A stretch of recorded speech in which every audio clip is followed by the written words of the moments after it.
Hello and welcome back to my YouTube channel. Hope you are all doing well.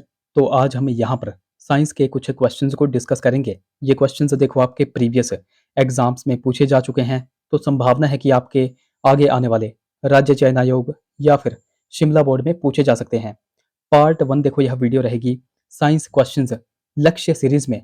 Part number 1 यह video रहेगी। बाकी अगर कोई बच्चा बिल्कुल बेसिक से तैयारी कर रहा है, या मैं आपको बार बार यहाँ पर बोल रहा हूँ, अगर कोई बच्चा बिल्कुल बेसिक से तैयारी कर रहा है या जब भी आपके एग्जाम्स नज़दीक में आ जाएं, जैसे कि टीजीटी कमीशन के एग्जाम अब आने वाला है, जेबीटी कमीशन भी अब आने वाला है, तो जो भी बच्चे बेसिक से तैयारी कर रहे हैं, जब भी आपके एग्जाम्स नज़दीक में आ जाएं, तो उन बच्चों को मैं सजेस्ट कर रहा हूं कि वो हमारी पुरानी साइंस की प्लेलिस्ट को भी देखें। टोटल हमने वहां पर 26 यानी कि 26 वीडियोस ऑलरेडी डिस्कस करके रखी हुई हैं।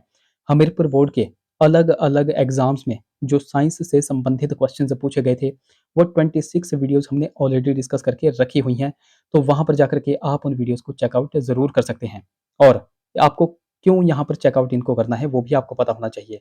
देखो, जो हमीरपुर बोर्ड में पहले क्वेश्चन पूछे गए हैं वो आपको पता होने चाहिए कि किस तरीके से हमीरपुर बोर्ड आपके एग्जाम्स में क्वेश्चंस पूछता था। इससे आपको भी आइडिया लगेगा कि अब आगे आने वाले राज्य चयन आयोग किस तरीके से आपके एग्जाम्स में क्वेश्चंस पूछेगा। आपको यहाँ पर पता चलेगा कि किस तरीके से वो क्वेश्चंस पुट करते थे एग्जामिनर, किस तरह से एक ही क्वेश्चन को लिंक करके अलग अलग फॉर्म में आपसे क्वेश्चन पूछता था, आपको कंफ्यूज किया जाता था, आप कंफ्यूज होकर के गलत ऑप्शन पर टिक करके आ जाते थे। इससे होता क्या था कि 1-2 नंबर से आपकी सिलेक्शन यहाँ पर रह जाती थी। तो वही आपको यहाँ पर सीखना है, जो गलतियाँ आपने कर दी हैं उनको यहाँ पर दोहराना नहीं है। तो 26 वीडियोज़ है जो हमने डिस्कस की हुई हैं, उन वीडियोज़ का लिंक मैं इस वीडियो के लास्ट में भी डाल दूँगा, तो वहाँ पर जाकर के भी आप उन वीडियोज़ को चेकआउट कर सकते हैं। तो चलिए फिर बिना किसी टाइम वेस्ट के हमारे पार्ट नंबर 1 को डिस्कस करते हैं। Which is not a gland, तो कौन-सी एक ग्रंथि नहीं है? तो नहीं आपसे पूछा गया है, क्या स्टमक एक ग्रंथि है? बिल्कुल, स्टमक एक ग्रंथि है। क्या यकृत एक ग्रंथि है? बिल्कुल, यकृत भी एक ग्रंथि है। और पैनक्रियाज़ ग्रंथि है, जो अग्नाशय है वो एक ग्रंथि है। बिल्कुल, ये भी एक ग्रंथि है। बट ये जो किडनी है, यह एक ग्रंथि नहीं है। तो इसलिए इस क्वेश्चन का देखो राइट ऑप्शन क्या हो जाएगा? ऑप्शन सी यहाँ पर करेक्ट हो जाएगा, किडनी यहाँ पर राइट ऑप्शन हो जाएगा।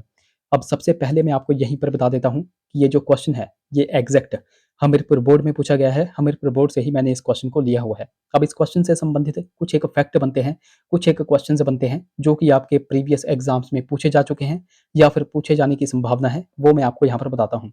तो ऑप्शन ए में है स्टमक, ऑप्शन बी में है लीवर और ऑप्शन डी में है पैनक्रियाज। यहाँ पर ये आपको पता होना चाहिए कि ये जो स्टमक, लीवर और पैनक्रियाज हैं, ये सारे के सारे डाइजेस्टिव सिस्टम का पार्ट हैं। किसका पार्ट है?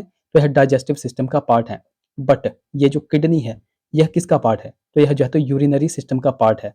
तो जब भी आपसे पूछा जाएगा स्टमक किसका पार्ट है, तो यह एक डाइजेस्टिव सिस्टम का प्रकार है। बट किडनी जो है तो किसका प्रकार है? तो यह जो है तो यूरिनरी सिस्टम का प्रकार है। ये क्वेश्चन जो है तो एग्जाम में पूछा जाता है, इसलिए मैंने आपको यहाँ पर बता दिया। अब 2-3 फैक्ट यहाँ पर बनते हैं, वो मैं आपको बताता हूँ। सबसे पहला क्वेश्चन आपसे पूछा जाता है कि largest gland in human body कौन सी है? तो लार्जेस्ट ग्लैंड अगर पूछेंगे तो वो ह्यूमन बॉडी में कौन सी हो जाएगी? तो वो हो जाएगी लीवर। और ये क्वेश्चन पता नहीं कितनी बार जो है तो हमीरपुर बोर्ड में पूछा जा चुका है। तो largest gland in human body कौन सी है? तो वो हो जाएगी लीवर। और लीवर को साइंस में क्या बोला जाता है? ये भी क्वेश्चन एग्जाम में बनता है। तो लीवर को साइंस में हिपेट बोला जाता है, ये भी आपको पता होना चाहिए। अब लार्जेस्ट ग्लैंड हमने देख ली, तो स्मॉलेस्ट ग्लैंड भी आपको पता होनी चाहिए। तो smallest gland in human body कौन सी है? तो वह कौन सी हो जाएगी? तो वो हो जाएगी पीनियल ग्रंथि, यानी कि पीनियल ग्लैंड। तो 2 पॉइंट आपको यहाँ पर पता चल गए। तीसरा पॉइंट भी आपको ध्यान में रखना है, आपसे मिक्स्ड ग्लैंड पूछा जाता है कि मिश्रित ग्रंथि कौन सी होती है? तो वह कौन सी होती है? तो वो होती है पैनक्रियाज। तो 3 पॉइंट मैंने आपको यहाँ पर बताए। सबसे पहला पॉइंट कि largest gland in human body कौन सी है? तो वो है liver. Smallest gland in human body कौन सी है? तो वो है पीनियल ग्रंथि। और मिक्स्ड ग्लैंड यानी कि मिश्रित ग्रंथि कौन सी हो जाएगी? तो वो हो जाएगी पैनक्रियाज। ये 3 पॉइंट्स बहुत बार एग्जाम में पूछे जाते हैं, तो ये आपको यहाँ पर ज़रूर से इनको ध्यान में रखना है। नेक्स्ट क्वेश्चन की बात करें। द 5 स्टेज और part concept of classification of organisms was given by. तो जीवों के वर्गीकरण की 5 अवस्था या फिर 5 जो अवधारणाएं हैं, वह किन के द्वारा दी गई थी? तो यहाँ पर आपसे सिंपल पूछा गया है कि 5 किंगडम क्लासिफिकेशन किन्होंने दी थी? तो वो दी थी रॉबर्ट विटकर ने। ऑप्शन डी देखो यहाँ पर बिल्कुल करेक्ट हो जाएगा। ये क्वेश्चन जो है तो एग्जैक्ट इसी तरह जो है तो बार बार पूछा जाता है, ये आपको ध्यान में रखना है। जब भी आपसे पूछा जाएगा कि 5 किंगडम की क्लासिफिकेशन किसने दी थी, तो 5 किंगडम की क्लासिफिकेशन जो है तो व्हिटकर ने दी थी, ये आपको ध्यान में रखना है। ये आपको पता चल गया। अब कब जो है तो रॉबर्ट व्हिटकर ने 5 किंगडम की क्लासिफिकेशन दी थी, डेट भी देखो आपके लिए इंपॉर्टेंट है। तो 1969 में रॉबर्ट व्हिटकर के द्वारा 5 किंगडम की क्लासिफिकेशन दी गई थी, ये आपको ध्यान में रखना है। अब इसमें उन्होंने क्या बताया था? तो इसमें उन्होंने जीवों में 2 प्रकार यहाँ पर बताए थे, या फिर हम कह सकते हैं कि जीवों में ऑर्गेनिज़म्स के 2 प्रकार यहाँ पर बताए थे। एक प्रकार इन्होंने बताया था प्रोकैरियोटिक और एक इन्होंने बताया था यूकैरियोटिक। अब ध्यान से यहाँ पर सुनना, मैं यहाँ पर क्या बोल रहा हूँ, यहाँ पर इनसे संबंधित भी क्वेश्चंस एग्जाम में बनते हैं। तो यहाँ पर हमने देखा कि ये जो 5 किंगडम ऑफ क्लासिफिकेशन थी, यह किन्होंने दी थी? व्हिटकर ने दी थी। कब दी थी? 1969 में दी थी। और इन्होंने जीवों में 2 प्रकार यहाँ पर बताए थे, यानी कि 2 प्रकार के ऑर्गेनिज़म्स की इन्होंने अवधारणा दी थी। एक मैंने आपको बताया प्रोकैरियोटिक और एक मैंने आपको बताया यूकैरियोटिक। इनके एग्जाम्पल्स आपसे देखो पूछे जाते हैं। तो प्रोकैरियोटिक आपको ध्यान में रखना है, जब भी आपसे पूछा जाएगा कि केवल एक कोशिका कहाँ पर मिलती है, तो आपको ध्यान में रखना है कि ये जो प्रोकैरियोटिक है, इनमें केवल एक कोशिका मिलती है और जो केंद्रक होता है, यानी कि न्यूक्लियस होता है, उसका विकास यहाँ पर नहीं होता। मैंने क्या बताया? जो केंद्रक होता है, यानी कि जिसको हम न्यूक्लियस बोलते हैं, उसका विकास यहाँ पर नहीं होता। बट यूकैरियोटिक के बारे में आपको ध्यान में रखना है कि यहाँ पर केंद्रक, यानी कि जो न्यूक्लियस होता है, इसका विकास यहाँ पर हो चुका होता है। ये देखो फैक्ट यहाँ पर बनता है, डिफरेंस आपसे पूछा जाता है, ये भी आपको पता चल गया। अब इसका एक एग्जाम्पल आपको ध्यान में रखना है। ये जो प्रोकैरियोटिक है, इसका एक एग्जाम्पल बहुत बार जो है तो आपके एग्जाम में बनता है, मोनेरा। मोनेरा किसका एक एग्जाम्पल है? तो ये आपको ध्यान में रखना है कि यह एक प्रोकैरियोटिक का एग्जाम्पल है। और यूकैरियोटिक का एग्जाम्पल कौन सा है? तो यूकैरियोटिक का एग्जाम्पल है प्रोटिस्टा। तो जब भी आपसे पूछा जाएगा मोनेरा किसका एग्जाम्पल है, तो वो हो जाएगा प्रोकैरियोटिक का। और जब भी आपसे प्रोटिस्टा किसका एक एग्जाम्पल है, तो वो किसका हो जाएगा? तो वो हो जाएगा यूकैरियोटिक का। ये 2 फैक्ट मैंने आपको बता दिए, ये बहुत बार एग्जाम में क्वेश्चंस बनते हैं, ये आपको ध्यान में रखना है। बाकी देखो, अभी तक अगर आपने इस वीडियो को लाइक नहीं किया है तो जरूर से इस वीडियो को लाइक कर दें। बाकी अगर आप साइंस की और भी ऐसी वीडियोस चाहते हैं तो जरूर से हमारी वीडियो को लाइक करें और अपने भाई बहनों के साथ, जो भी भाई आपके भाई बहन या फिर दोस्त गवर्नमेंट एग्जाम्स की तैयारी कर रहे हैं, उनके पास भी हमारी वीडियोस को शेयर कर दिया करें। बाकी इस वीडियो को लाइक ज़रूर करें। और अभी तक अगर आपने हमको टेलीग्राम और इंस्टाग्राम पे फॉलो नहीं किया है तो वहाँ पर जाकर भी फॉलो ज़रूर कर लें। लिंक देखो आपको डिस्क्रिप्शन में मिल जाएगा। टेलीग्राम पर जाकर के आप @ लेट्स प्रिपेयर टू सर्च कर सकते हैं, वहाँ पर जाकर के भी आप हमें फॉलो कर सकते हैं। और इंस्टाग्राम पर जाकर के आप हमें लेट्स प्रिपेयर टुगेदर सर्च करके फॉलो कर सकते हैं। अगर कोई क्वेरी होगी तो आप मुझे इंस्टा पे भी मैसेज कर सकते हैं।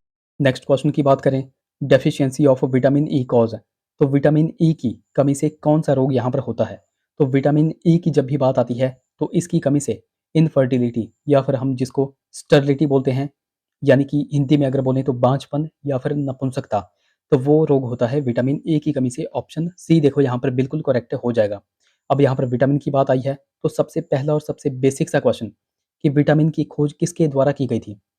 तो ये आप सभी को पता होना चाहिए कि विटामिन की खोज फंक के द्वारा की गई थी। और कब की गई थी? डेट्स पर देखो आपको ज़्यादा फोकस रखना है। मैं आपको बार-बार यहाँ पर बोल रहा हूँ कि आगे आने वाले एग्ज़ाम्स में डेट्स पर ही ज़्यादा फोकस यहाँ पर किया जाएगा। ये तो देखो सभी को पता है कि विटामिन की खोज जो है तो फंक के द्वारा की गई थी। बट कुछ एक स्टूडेंट्स को ही पता होता है कि फंक ने विटामिन ई की खोज जो है तो कब की थी। तो वही स्टूडेंट आपको यहाँ पर बनना है। तो विटामिन की खोज फंक ने की थी, कब की थी? 1912 में जो है तो खोज की थी। अब विटामिन ई की यहाँ पे बात आई है तो विटामिन ई का रासायनिक नाम क्या है? तो विटामिन ई का रासायनिक नाम है टोकोफेरॉल। अच्छा, सारे के सारे विटामिन को हम यहाँ पर देख ही लेते हैं। जैसे कि विटामिन ए का रासायनिक नाम क्या है? तो वो है रेटिनॉल। और विटामिन ए की कमी से नाइट ब्लाइंडनेस, यानी कि रतौंधी रोग होता है। अच्छा, विटामिन बी का रासायनिक नाम क्या है? तो वो है थायमीन। और विटामिन बी की कमी से बेरी-बेरी रोग होता है। अच्छा, विटामिन बी टू का रासायनिक नाम क्या है? तो वो है राइबोफ्लेविन। क्या है? राइबोफ्लेविन। अच्छा, विटामिन बी नाइन का रासायनिक नाम क्या है, जो कि आपके हमीरपुर बोर्ड में पूछा गया था? तो विटामिन बी नाइन का रासायनिक नाम है फॉलिक एसिड। क्या नाम है? Folic acid. और इसकी कमी से क्या होता है? तो इसकी कमी से होता है एनीमिया। एनीमिया रोग जो है तो इसकी कमी से होता है, यानी कि रक्त की कमी यहाँ पर हो जाती है, ब्लड की कमी यहाँ पर हो जाती है। तो विटामिन ए हमने देख लिया, विटामिन बी हमने देख लिया। विटामिन सी का रासायनिक नाम क्या है? तो वो है एस्कॉर्बिक एसिड। और इसकी कमी से स्कर्वी रोग होता है। विटामिन डी का रासायनिक नाम क्या है? तो वो है कैल्सीफेरॉल। और इसकी कमी से रिकेट्स रोग होता है। विटामिन ई तो हमने देख ही लिया, इसका रासायनिक नाम टोकोफेरॉल है। और इसकी कमी से स्टरलिटी या फिर बांझपन या फिर इनफर्टिलिटी रोग होता है, नपुंसकता रोग हो जाता है। और विटामिन के का भी देख लेते हैं। विटामिन के का रासायनिक नाम है फिलोक्विनोन। तो विटामिन के का रासायनिक नाम है फिलोक्विनोन। अच्छा, विटामिन बी 12 का रासायनिक नाम क्या है वो देखो आप नीचे कमेंट में मुझे बताओगे। ये क्वेश्चन मैंने आपको बहुत बार जो है तो करवाया हुआ है। नेक्स्ट क्वेश्चन की बात करें, which one of the following shows the correct arrangement of groups at different levels in classification? तो निम्नलिखित में से कौन से वर्गीकरण में विभिन्न स्तरों पर समूहों की सही व्यवस्था दर्शाई गई है? अब ये क्वेश्चन इंपॉर्टेंट क्यों है? क्योंकि यह सेंट्रल लेवल के एग्जाम में क्वेश्चन बार बार यहाँ पर बन रहा है। इसीलिए मैंने इस क्वेश्चन को यहाँ पर लिया है, क्योंकि आगे आने वाले एग्जाम्स में ये क्वेश्चन आपसे पूछा जाएगा। आपसे पूछा जाएगा कि डिफरेंट लेवल्स में क्लासिफिकेशन बताओ डिफरेंट ग्रुप्स की। तो क्लासिफिकेशन जब भी आपको ध्यान में रखनी है तो एक ट्रिक मैं आपको बताता हूँ, आपको ध्यान में रखना है केपीसीओ। केपीसीओ देखो आपको ध्यान में रखना है, इससे आपका ये पूरा का पूरा क्लासिफिकेशन यहाँ पर आपको पता चल जाएगा किस तरह से क्लासिफिकेशन यहाँ पर किया जाता है अलग अलग ग्रुप्स का। तो केपीसीओ, के से क्या बनता है? सबसे पहले वो बनता है किंगडम। पी से क्या बनता है? तो वो बनता है फाइलम। सी से बनता है क्लास और ओ से बनता है ऑर्डर। बस यही आपको चार, पहले के चार आपको ध्यान में रखने हैं। इसी से आपका क्वेश्चन जो है तो ठीक हो जाएगा। इस क्वेश्चन का देखो राइट ऑप्शन क्या हो जाएगा? ऑप्शन ए यहाँ पर करेक्ट हो जाएगा। आपसे क्या पूछा गया था कि कौन से वर्गीकरण में विभिन्न स्तरों पर समूहों की सही व्यवस्था दर्शाई गई है, यानी कि आपको करेक्ट अरेंजमेंट बताना था ग्रुप्स का डिफरेंट लेवल्स इन क्लासिफिकेशन। तो सबसे पहले kingdom, phylum, class, order, family, genus और स्पीसीज। मैंने आपको क्या एक ट्रिक बताई? केपीसीओ, ये आपको ध्यान में रखनी है। इसी से आपका ये क्वेश्चन जो है तो सही हो जाएगा और ये क्वेश्चन जो है तो एग्जैक्ट इसी तरह पूछा जाता है, तो ये आपको ध्यान में रखना है। बाकी वीडियो अगर आपने अभी तक लाइक नहीं की है तो जरूर से वीडियो को। नेक्स्ट क्वेश्चन की बात करें, bryophytes belong to the plant kingdom. तो ब्रायोफाइट्स पादप जगत के कहलाते हैं, तो उनको क्या कहा जाता है? तो ब्रायोफाइट को क्या कहा जाता है? तो वो कहा जाता है उभयचर यानी कि एम्फीबियन। ऑप्शन बी देखो यहाँ पर बिल्कुल करेक्ट हो जाएगा। अब इस क्वेश्चन से संबंधित जितने भी फैक्ट बनते हैं वो मैं आपको बताता हूँ। एक आपसे पूछा जाता है थैलोफाइट और एक आपसे पूछा जाता है ब्रायोफाइट। मैंने आपको क्या बताया? एक आपसे पूछा जाता है थैलोफाइट और एक आपसे ब्रायोफाइट पूछा जाता है। तो थैलोफाइट क्या होते हैं? केवल पानी में यह पाए जाते हैं। इसका एक एग्जाम्पल आपसे पूछा जाता है तो वो आपको ध्यान में रखना है। एक तो फंगाई आपको ध्यान में रखना है, एक आपको लाइकेन ध्यान में रखना है और एक आपको शैवाल ध्यान में रखना है। तो फंगाई हो गया, लाइकेन हो गया और शैवाल, यह जो है तो थैलोफाइट के एग्जाम्पल हैं। बट ये जो ब्रायोफाइट है यह जो है तो पानी और स्थल दोनों में पाए जाते हैं, इसलिए इनको क्या बोला जाता है? इसलिए इनको जो है तो उभयचर बोला जाता है, जो कि ऑप्शन बी में दे करके रखा है और यही आपसे क्वेश्चन पूछा गया था। अब इसके भी कुछ एक एग्जांपल्स आपको पता होने चाहिए। तो एक एग्जांपल आपको ध्यान में रखना है, मेंढक। मेंढक क्या है? तो वह एक एम्फीबियन है यानी कि उभयचर है। तो दो पॉइंट्स मैंने आपको बताए। एक तो मैंने आपको बताया ब्रायोफाइट के बारे में। ब्रायोफाइट पानी और स्थल दोनों में रहते हैं, इसलिए उनको जो है तो उभयचर यानी कि एम्फीबियन बोलते हैं। और इसका एक एग्जाम्पल मेंढक मैंने आपको बता दिया। और एक है मैंने आपको बताया थैलोफाइट। थैलोफाइट केवल और केवल जो है तो पानी में पाए जाते हैं। और इसका एग्जांपल्स मैंने आपको बताए, फंगाई हो गया, शैवाल हो गया और लाइकेन हो गया। और तीसरा एक और पॉइंट आपको पूछा जाता है टेरिडोफाइट। तो टेरिडोफाइट भी आपको ध्यान में रखना है, यह केवल और केवल जो है तो स्थल में पाए जाते हैं। और इसका एक एग्जाम्पल बहुत बार एग्जाम में बनता है तो वो है सरीसृप। क्या है? सरीसृप। तो 3 पॉइंट्स मैंने आपको बता दिए, यहीं से क्वेश्चंस एग्जाम में पूछे जाते हैं जो कि आपको ध्यान में रखने हैं। इंपॉर्टेंट क्वेश्चंस हैं, ये आपको पता होने ही होने चाहिए।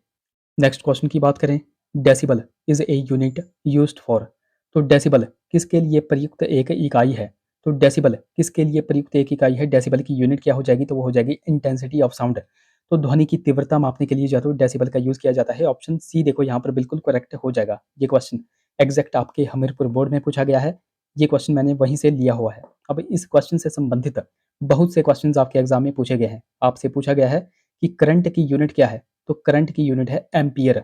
उसी तरह आपसे फ्रीक्वेंसी, फ्रीक्वेंसी की यूनिट क्या है? तो वो है हर्ट्ज। तो फ्रीक्वेंसी की यूनिट क्या है? तो वो है हर्ट्ज, ये भी पूछा गया है। उसी तरह आपसे रेजिस्टेंस, रेजिस्टेंस की यूनिट क्या है? तो वो है ओम, ये भी आपको पता चल गया। उसी तरह आपसे पास प्रेशर पूछा जाता है, तो प्रेशर की यूनिट क्या है? तो प्रेशर की यूनिट है पास्कल। तो प्रेशर की यूनिट हो गई पास्कल, रेजिस्टेंस की यूनिट हो गई ओम, करंट की यूनिट हो गई एम्पियर और फ्रीक्वेंसी की यूनिट हो गई हर्ट्ज। एक मोस्ट इंपॉर्टेंट जो कि बहुत बार आपके हमीरपुर बोर्ड में पूछा गया है, तो वो है ज्योति तीव्रता, जिसको हम क्या बोलते हैं? ल्यूमिनस इंटेंसिटी बोलते हैं। तो ज्योति तीव्रता यानी कि ल्यूमिनस इंटेंसिटी की एसआई यूनिट क्या है? वो क्वेश्चन आपके एग्जाम में बहुत बार पूछा गया है, तो इसकी यूनिट है कैंडला। ये क्वेश्चन आपको ध्यान में रखना है। एक क्वेश्चन मैं आपसे यहाँ पर पूछूंगा, तो क्वेश्चन ये है डिस्टेंस, डिस्टेंस की देखो यूनिट क्या है वो आप नीचे कमेंट में मुझे बताओगे। अगला क्वेश्चन, तो नेक्स्ट हमारा क्वेश्चन है, who named the liquid biological substance present in the cell as protoplasm. तो कोशिका में स्थित तरल जैविक पदार्थ को जीव द्रव्य का नाम किसने दिया था? तो वह किन्होंने दिया था? तो वो दिया था पुरकिंजे ने। ऑप्शन सी देखो यहाँ पर बिल्कुल करेक्ट हो जाएगा। तो वह किन्होंने दिया था? तो वो दिया था पुरकिंजे ने। जब भी बात आएगी प्रोटोप्लाज्म की, तो प्रोटोप्लाज्म की जब भी बात आएगी तो आपको पुरकिंजे नाम ध्यान में रखना है। अब यहाँ पर कोशिका की बात आई है तो इससे संबंधित बहुत से क्वेश्चंस आपके एग्जाम में पूछे गए हैं। सबसे पहला और सबसे बेसिक सा क्वेश्चन आपको पता होना चाहिए कि कोशिका की खोज किसने की थी? तो वो की थी रॉबर्ट हुक ने। और कब की थी? 1665 में। ये आपको पता चल गया। दूसरा क्वेश्चन आपसे पूछा जाता है कि जीवित कोशिका की खोज किसने की थी? तो जब भी पूछेंगे जीवित कोशिका की खोज तो वो की थी ल्यूवेन हॉक ने। किन्होंने की थी? ल्यूवेन हॉक ने। और कब की थी? 1674 1674 में। तो कोशिका की खोज रॉबर्ट हुक ने की थी 1665 में, और जीवित कोशिका की खोज ल्यूवेनहॉक ने की थी 1674 में। एक और क्वेश्चन एग्जाम में बनता है कि केंद्रक यानी कि न्यूक्लियस, तो केंद्रक की खोज किसने की थी? तो वो की थी रॉबर्ट ब्राउन ने। और कब की थी? तो वो भी आपको पता होना चाहिए 1831 1831 में। न्यूक्लियस यानी कि केंद्रक की खोज रॉबर्ट ब्राउन के द्वारा की गई थी। ये 3 पॉइंट बहुत बार एग्जाम में पूछे जाते हैं। इनकी डेट्स बहुत बार एग्जाम में पूछी जाती है जो कि आपको ध्यान में रखनी है। अब यहाँ पर देखो प्रोटोप्लाज्म बोला गया था, यानी कि जीव द्रव्य की यहाँ पे बात की गई थी। तो ये जो प्रोटोप्लाज्म है ये बनता कैसे है ये भी आपको पता होना चाहिए। तो देखो यह जो है तो कोशिका द्रव्य और केंद्रक द्रव्य को मिलाने पर बनता है, यानी कि यह जो है तो साइटोप्लाज्म और न्यूक्लियर प्लाज्मा को मिलाने पर बनता है। ये क्वेश्चन भी आपको ध्यान में रखना है। एक क्वेश्चन प्रोटोप्लाज्म से पूछा जाता है जो कि आपको ध्यान में रखना है, और ये क्वेश्चन देखो बहुत बार एग्जाम में पूछा गया है। आपसे पूछा जाता है physical basis of a cell ये किसको कहा जाता है? तो physical basis of a cell जो है तो प्रोटोप्लाज्म को कहा जाता है। ये आपको ध्यान में रखना है। ये क्वेश्चन जो है तो एग्जाम में पूछा जाता है। नेक्स्ट क्वेश्चन की बात करें तो क्वेश्चन है हमारा, Edward Jenner is related to which of the following. तो एडवर्ड जेनर निम्न में से किससे संबंधित है? तो देखो एडवर्ड जेनर का संबंध किससे है? तो वो है चेचक यानी कि स्मॉल पॉक्स से। ऑप्शन सी देखो यहाँ पर बिल्कुल करेक्ट हो जाएगा। तो जब भी आपसे पूछा जाएगा कि विश्व की पहली वैक्सीन कौन सी थी, जब भी आपसे ये पूछा जाएगा कि विश्व की पहली वैक्सीन कौन सी थी, तो वो हो जाएगी चेचक यानी कि स्मॉल पॉक्स की। और इसको डिस्कवर किसने किया था? तो वो किया था एडवर्ड जेनर ने। और कब किया था? डेट्स पर देखो आपको ज़्यादा फोकस यहाँ पर रखना है। तो विश्व की पहली वैक्सीन चेचक की थी, और इसकी खोज है तो एडवर्ड जेनर के द्वारा 1796 1796 में की गई थी। ये आपको ध्यान में रखना है। ये क्वेश्चन भी एग्जाम में पूछा जाता है। अब ये तो हमने देखी वर्ल्ड की पहली वैक्सीन, बट कई बार आपसे वर्ल्ड की पहली एंटीबायोटिक भी पूछा जाता है। तो वर्ल्ड की पहली एंटीबायोटिक कौन सी थी? तो वह कौन सी थी? तो वो थी पेनिसिलिन। और पेनिसिलिन की खोज किन्होंने की थी? तो वो की थी अलेक्जेंडर फ्लेमिंग ने। और कब की थी? 1928 में। ये भी आपको पता होना चाहिए। मैंने 2 फैक्ट यहाँ पर बताए। एडवर्ड जेनर ने स्मॉल पॉक्स यानी कि चेचक के टीके की खोज की थी, जो कि विश्व की पहली वैक्सीन थी। और कब इसकी खोज की गई थी? 1796 1796 में।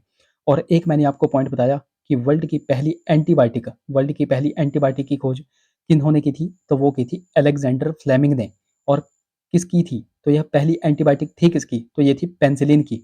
और इसकी खोज कब की गई थी? तो 1928 1928 में इसकी खोज की गई थी। ये बहुत ही बेसिक से फैक्ट होते हैं जो कि हर एक बच्चे को पता होने चाहिए। 2 क्वेश्चंस यहाँ पर मैं आपसे पूछूंगा। एक मैं आपसे क्वेश्चन पूछूंगा टाइफाइड। तो टाइफाइड की जांच के लिए कौन सा टेस्ट किया जाता है वो आप नीचे कमेंट में मुझे बताओगे। और एक पोलियो की जांच के लिए कौन सा टेस्ट किया जाता है वो भी आप नीचे कमेंट में मुझे बताओगे। अगर आपको नहीं आता है गूगल पे जाओ, बुक्स खोलो, सर्च करो, सर्च करने के बाद आकर के इस वीडियो के नीचे कमेंट करो। मैं आपको बहुत बार बोलता हूँ कि कमेंट करने से आपका ही फायदा है। जो चीज़ आप कमेंट कर देते हो वो चीज़ आप कभी भूलते नहीं हो। बाकी जो हमने प्रीवियस हमीरपुर बोर्ड में जो भी क्वेश्चंस साइंस से संबंधित क्वेश्चंस पूछे गए थे, टोटल जो है तो 26 वीडियोज़ हमने डिस्कस की हुई थी, वो आप अभी जो है तो स्क्रीन पर भी देख सकते हैं। तो यहाँ पर क्लिक करके भी आप इन वीडियोज़ को चेकआउट कर सकते हैं। तो गाइज़ ये थे हमारे कुछ एक क्वेश्चंस। आई होप वीडियो आपको इन्फॉर्मेटिव लगी होगी। अगर वीडियो अच्छी लगी है तो ज़रूर से वीडियो को लाइक करें, शेयर करें, चैनल को सब्सक्राइब करें तथा बेल आइकन को प्रेस करना बिल्कुल ही ना भूलें। तो चलिए मिलते हैं अब अगली वीडियो में। Till then take care.